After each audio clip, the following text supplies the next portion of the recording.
Session is resumed. Senator De Lima has the floor. Thank you, Mr. President. Mr. President, my fellow senators, mga minamahal kong kababayan, magandang araw po sa inyong lahat. I feel privileged that I'm the second member, next only to another lady senator, to deliver the privileged speech in this 7th Congress and in this centennial year of the Senate. I just hope that our male counterparts would not take it grudgingly. Mr. President, my dear colleagues, I rise on matters of personal and collective privilege concerning a number of issues that now dominate the news and divide our people. Our nation is in crisis. This crisis is the real and present danger posed by the illegal drug trade overwhelming our national fabric. Drug addiction, drug pushing, and drug-related crimes, including bribery and corruption of our public officials, and the penetration of our institutions by powerful drug syndicates threaten our government, our people, and our society. Any person undergoing a deep and profound personal crisis defends himself from the threat that brought the crisis into his life. In the same way, the nation must defend itself against the threat of the illegal drug trade lording over every aspect of our everyday lives. For so long, we have been complacent about the magnitude of the problem. We have been indifferent to the number of drug pushers that have invaded our communities.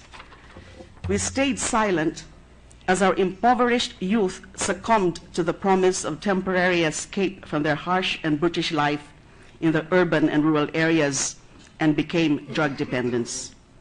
This was the state of the nation in crisis under the threat of illegal drugs until the overwhelming voice of the people voted to office the anti-drug crusader and mayor of Davao City as President of the Republic, none other than President Rodrigo Roa Duterte.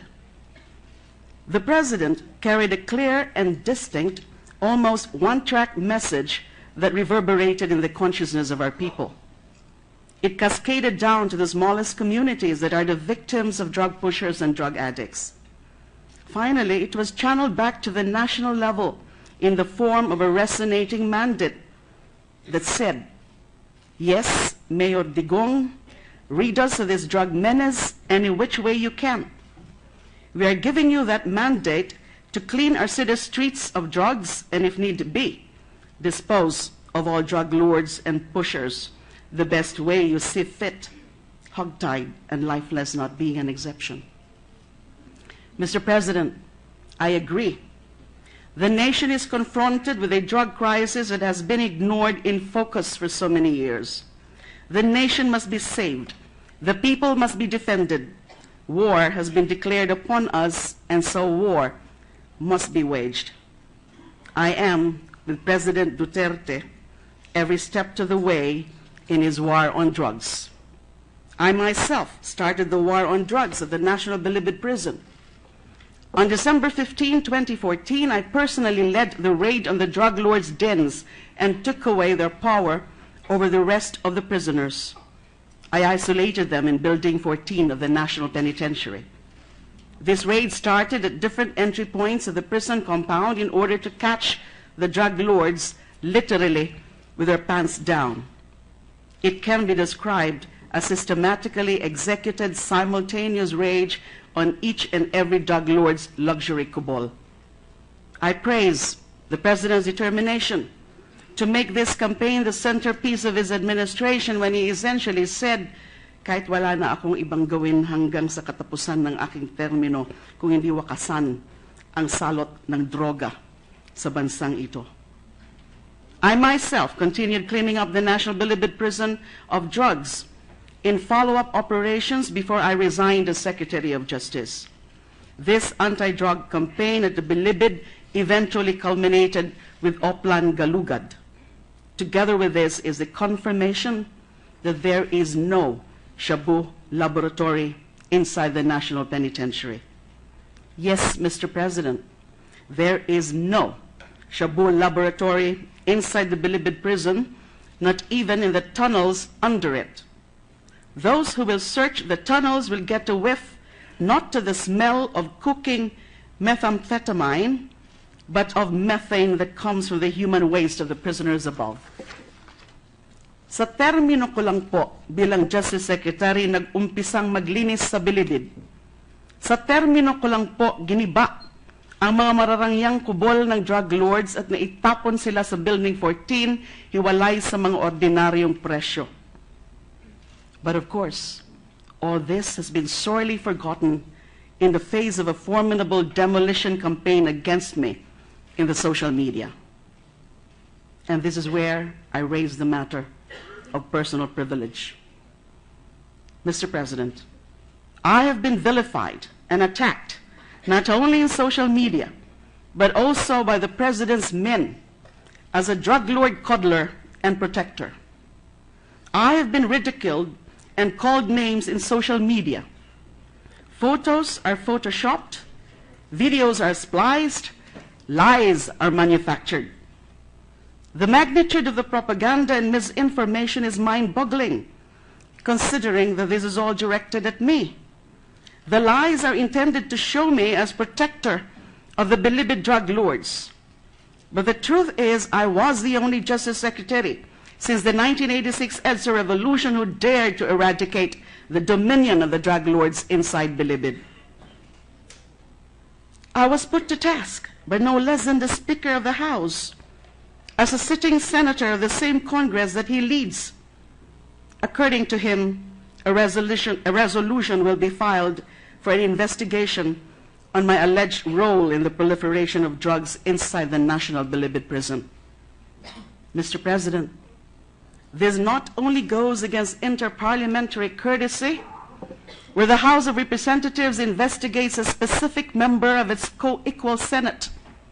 It is an affront to the Senate as an institution committed by none other than the leader of its co-equal body in Congress. But I will not use that time-honored principle as my primary defense. My first defense is common sense.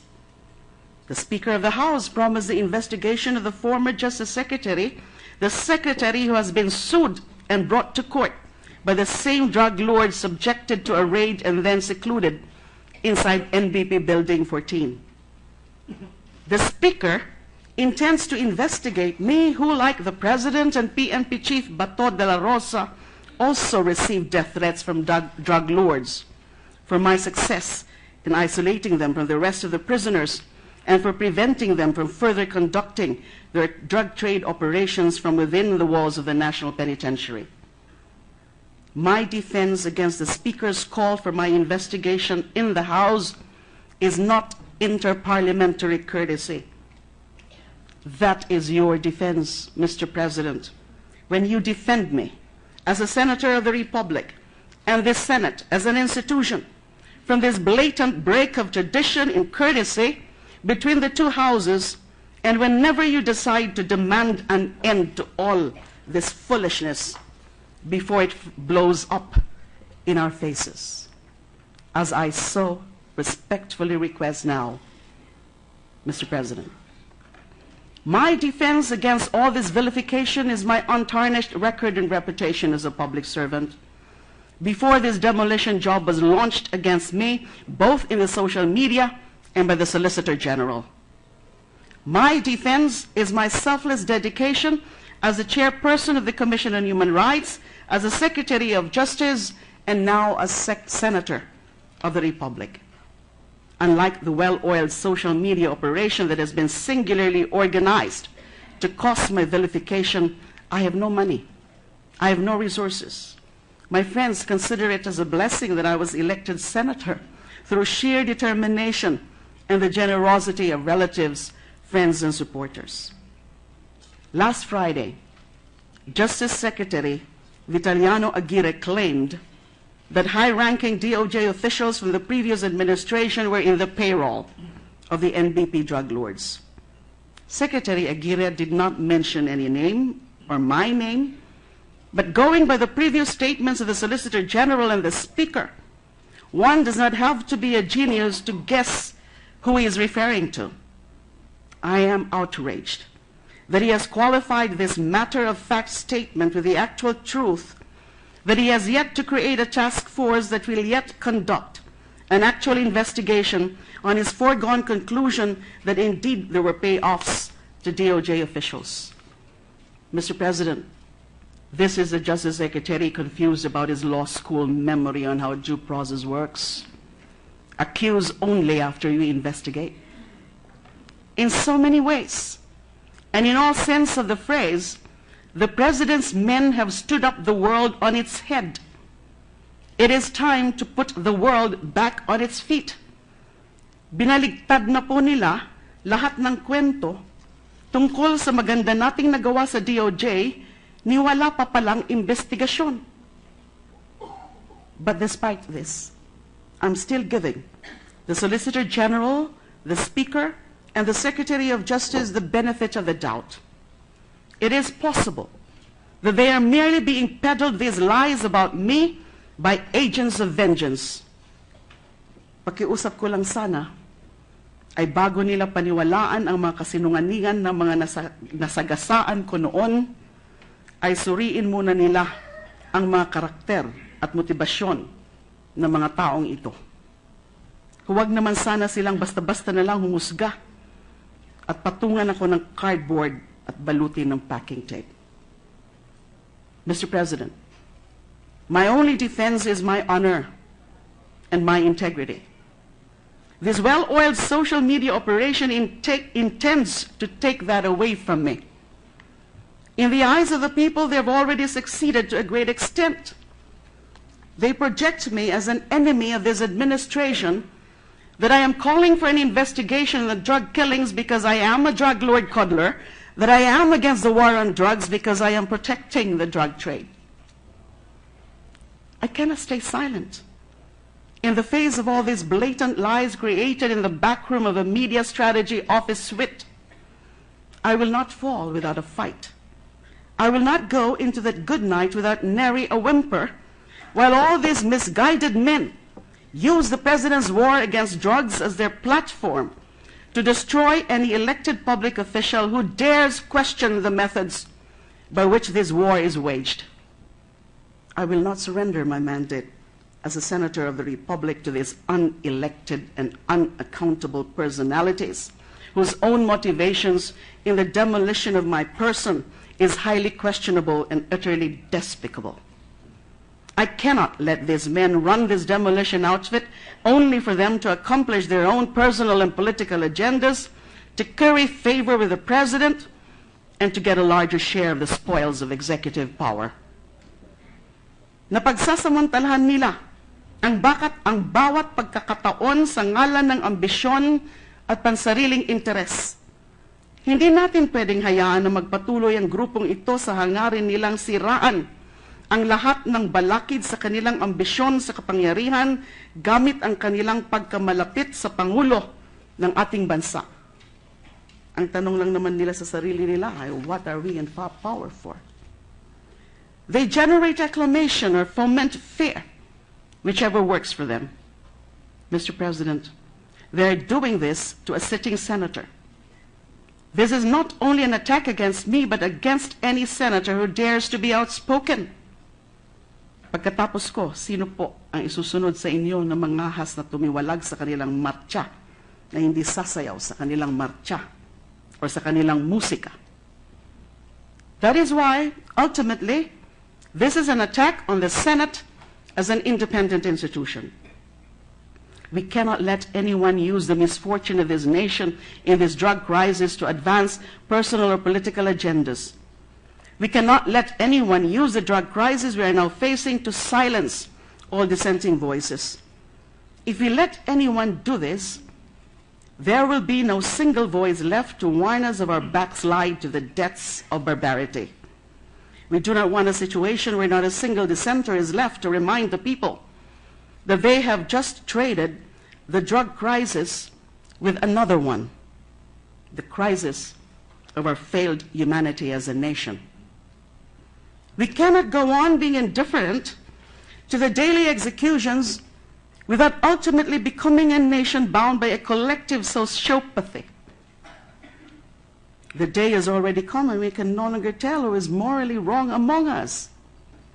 The 9-year-old street child sniffing rugby, or the policeman who shoots the child in the head for sniffing rugby. This is our descent as a nation into the darkness that these men have created for us. Of course, we must face this drug crisis as a nation. So many have already fallen as victims, both in the number of drug users and in the number of ruined families. Yes, Mr. President, indeed, we must wage this war against drugs. But there must be another way. There has to be another way. There must be a way other than this method that brings us to our collective descent into impunity, fear, and ultimately utter and complete inhumanity. We cannot wage the war against drugs with blood. We will only be trading drug addiction with another more malevolent kind of addiction. And this is the compulsion for more killings that have now included even the innocent. There are now more mistaken identities and collateral damage, and the proportion is rising.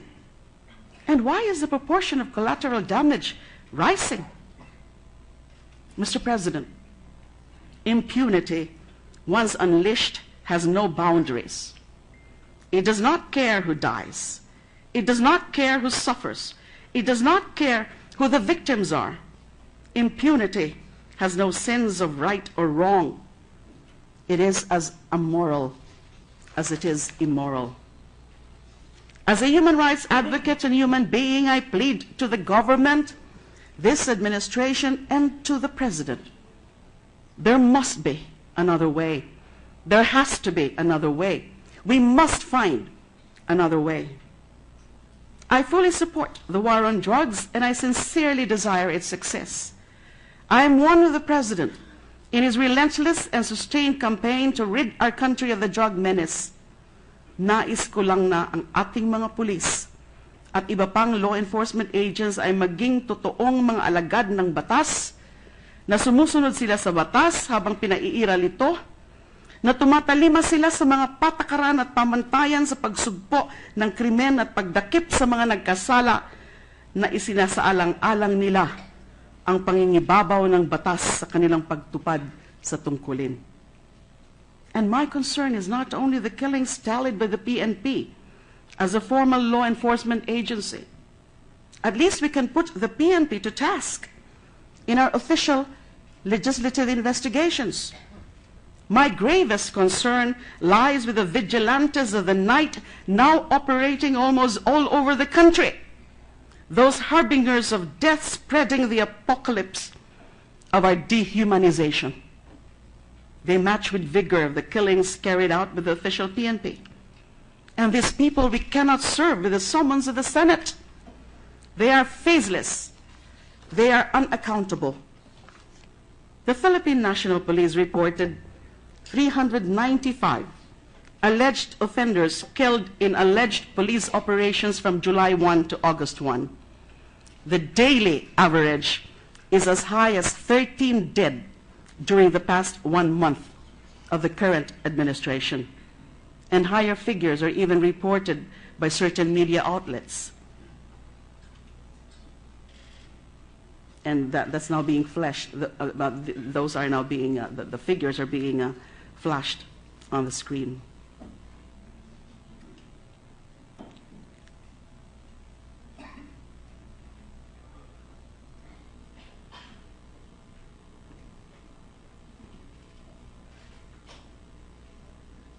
I am not saying that all of the killings are summary executions, but there are telltale signs that several are. A number of complaints were already filed with the Commission on Human Rights.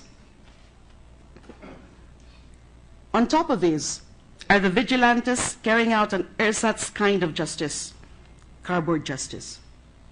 It is reported that as of July 29, 259 human beings were killed in the hands of these assassins, several of them bystanders or victims of mistaken identity.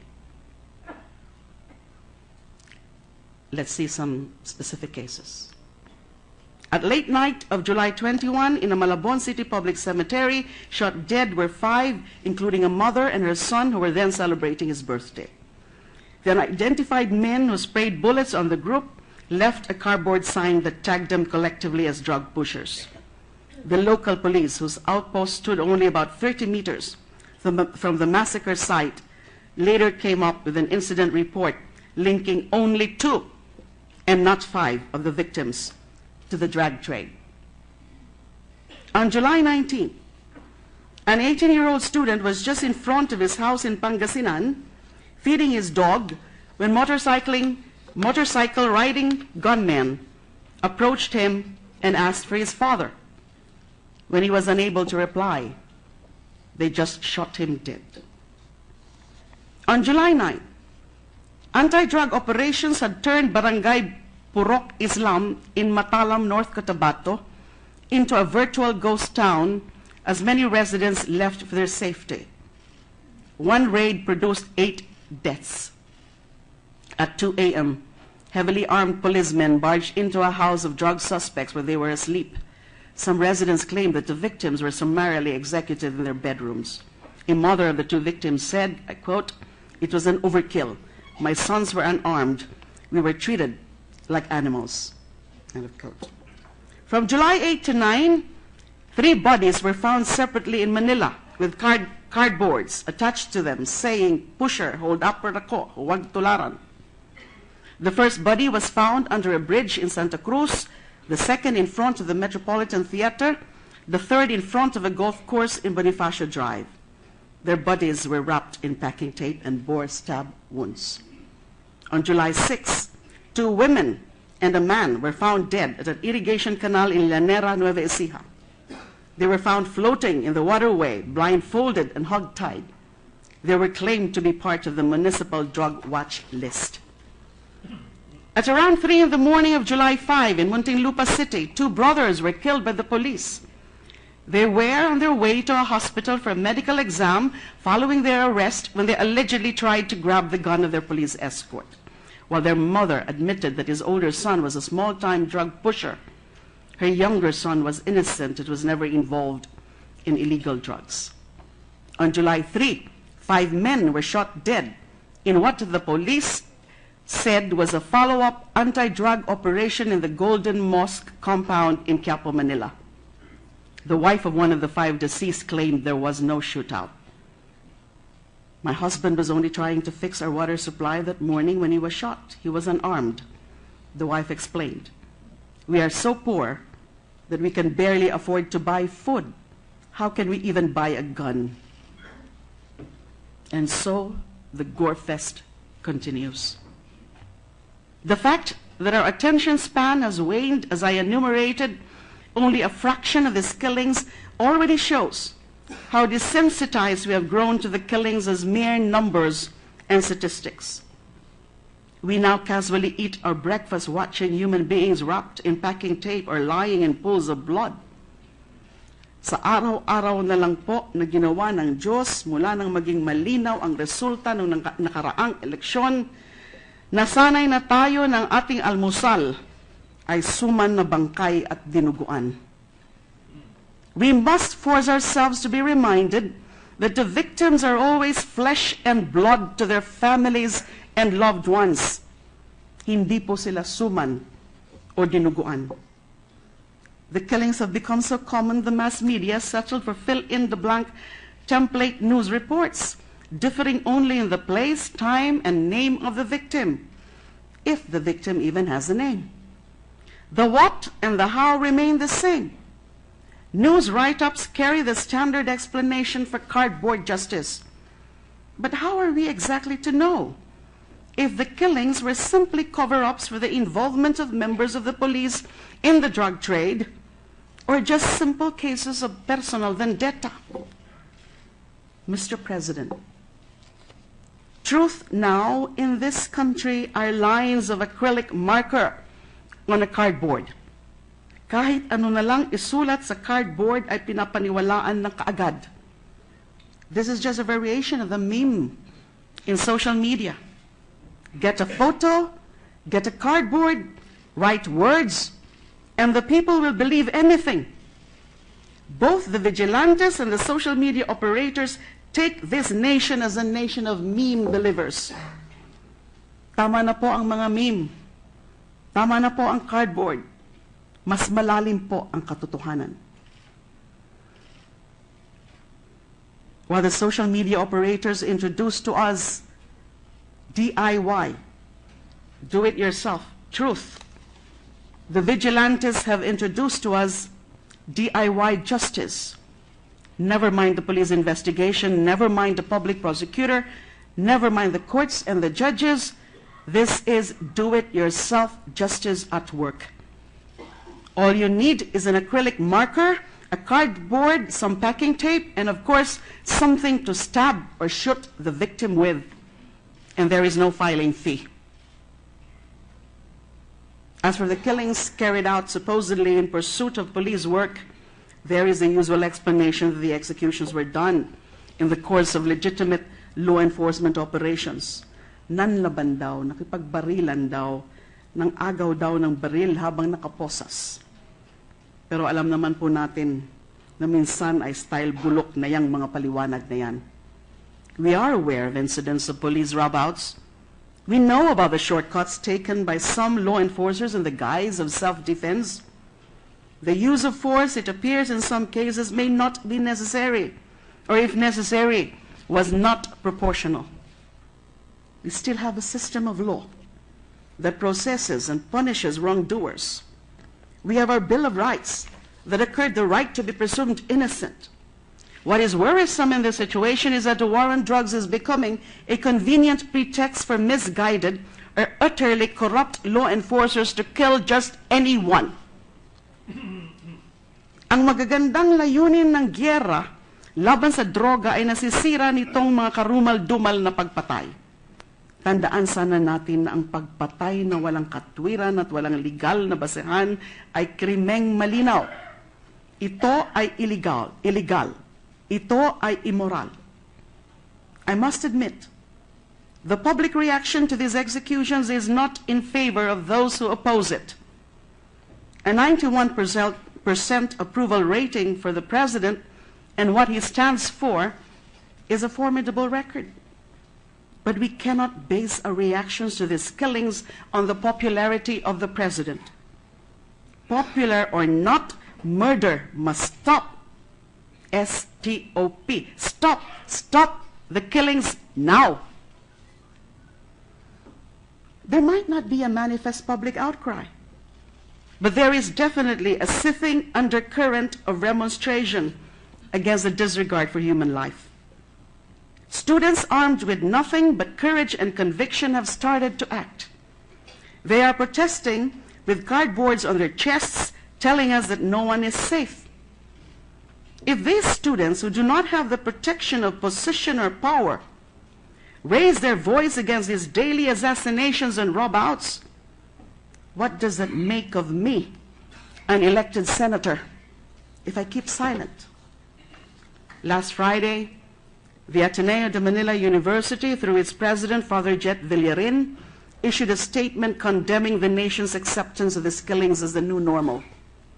Before that, De La Salle University President, Brother Jose Marie Jimenez, urged the Lasallian community in a pastoral letter to make a stand against the culture of death.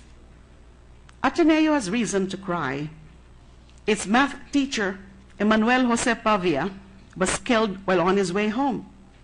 The motive for his murder is lost in the hundreds of street assassinations now taking place. Impunity, once unleashed, has no limits. It simply does not care about the nuances of who gets killed and why. The message is this: let us not wait until another Atenean on his way home is killed. Let us not wait until a Lasallian is killed. Let us not wait until another student or teacher from any other school or a worker or commuter or motorist is killed. The statement of the Integrated Bar of the Philippines reminds us that the murder of drug suspects is still murder under the rule of law. My own former office, the Commission on Human Rights, led by Chairperson Tito, has already taken steps to investigate cases of mistaken identity and collateral damage, aside from cases where families of drug suspects had courage enough to file complaints. The relatives of the collateral damage victims are the indignant voices that tell us of the extent this bloody purge has spilled over to the innocent commuter and ordinary civilian. The Sunday before the State of the Nation address, the Inquirer's headline was God's fifth commandment, thou shalt not kill. The church is speaking to us. Quote, human life is sacred because from its beginning it involves the creative action of God, and it remains forever in a special relationship with the Creator, who is its sole end. God alone is the Lord of life from its beginning until its end. No one can, under any circumstance, claim for himself the right directly to destroy an innocent human being. End of quote. Mr. President, these are the voices trying to wake up a person sound asleep while his house is burning. But he is in a hallucinating dream of a country's redemption by bloodletting. It is just that the fire has not yet seared his flesh, the blood has not yet reached his doorsteps. The Roman poet Dante said, quote, the hottest place in hell is reserved to those who in times of moral crisis refuse to take a stand. End of quote. If we are to shirk from our natural, moral, and legal duty to condemn the abuses of power, to condemn any and all wrongdoings, the victims of our silence are not only the summarily killed, but values that are sacred and universal. The very right to life, the rule of law, due process, and justice for all. Mr. President, drugs destroy lives, but we need not destroy lives to destroy drugs. Ang paggalang sa buhay ay hindi balakid sa pagsukpo ng droga at mga krimen. May mga paraan at mekanismo sa ilalim ng ating mga batas upang maisagawa ang gyera laban sa droga habang itinataguyod ang pangingibabaw ng batas at pag-iral ng karapatang pantao. Our legal arsenal is equipped. It should simply be strengthened to carry out the objectives of this war on drugs. The war on drugs can be waged without sacrificing the sacredness of life, obedience to the rule of law, and adherence to human rights.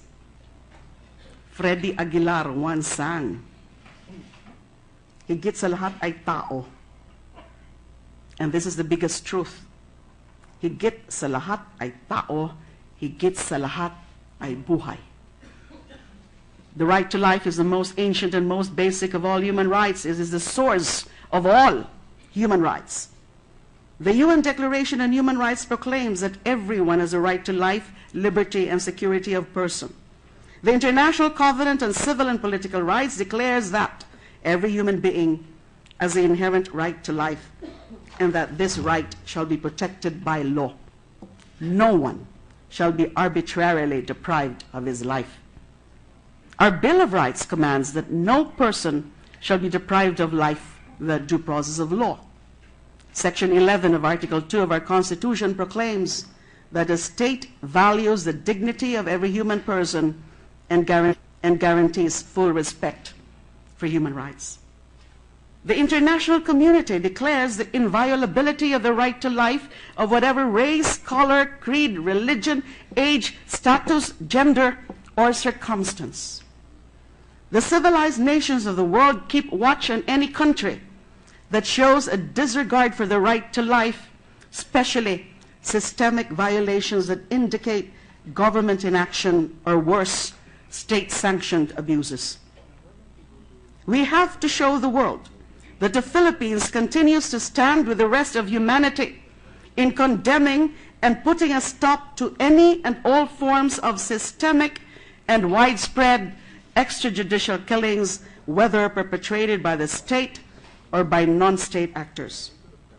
Mr. President, In this light, I filed proposed Senate Resolution number 9, calling for congressional inquiry in aid of legislation on the spate of extrajudicial killings and summary executions. Ito po ang aking pakay. Palakasin ang gyera laban sa droga at kriminalidad sa pamamagitan ng pagsawata sa mga iligal na pagpatay.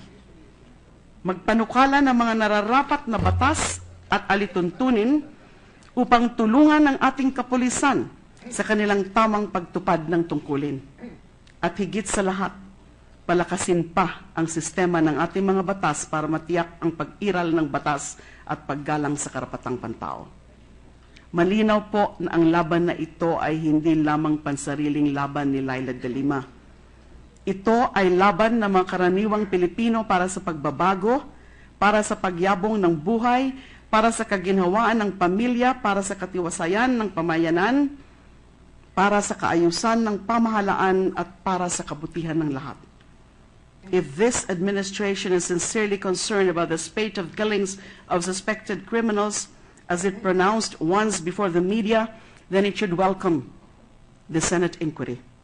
However, even before any Senate resolution was filed, the Solicitor General and the PNP chief have already made pronouncements that they will not attend any Senate inquiry even when invited or summoned. The premature position of some administration officials is regrettable. The bloody drug war advocates are fomenting a hate campaign against those in the media, civil society, the religious and private sectors, and the academe. Despite this hate campaign, we have to continue opposing the murder of the innocents as well as that of the suspects.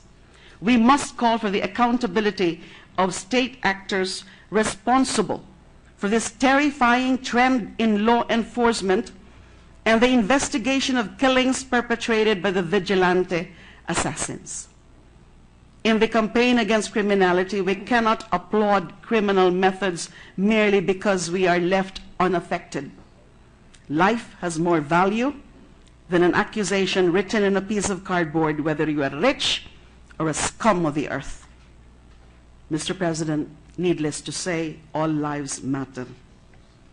Katulad po ng pagmamahal ko sa aking dalawang anak at sa dalawa kong apo, mahal ko po ang bayang ito. Katulad po ninyo, mga kapwa ko senador, mga kababayan, mahal ko ang bayang ito. Katulad po ninyo, mahal na Pangulong Rodrigo Duterte, mahal ko po ang bayang ito. Hayaan niyong akong mahalin ang bayan natin sa pamamaraan na naaayon sa aking damdamin at sa aking tungkulin. Hayaan niyo akong maging boses ng mga hampaslupang walang kapangyarihan dahil marami na sa atin ang boses ng mga nasa kapangyarihan. It is the powerless and the helpless who most need our love and protection, not the powerful. My fellow senators, Mr. President, that is what we are in power for. Kaya po tayo binigyan ng kapangyarihan bilang mga senador para mahalin ang mga walang kapangyarihan at tulungan sila na sagipin ang kanilang sarili mula man sa pag-abuso ng droga o sa pangkalahatang paghihirap sa buhay. Ang ating kapangyarihan ay para sa mga walang kapangyarihan. Ang ating pag-aruga ay para sa mga nangangailangan ng ating tulong at pag-unawa. Magandang hapon po sa inyong lahat. Thank you. Majority Leader, Mr. President. Senator Cayetano is recognized. Mr. President, will the lady yield to some questions?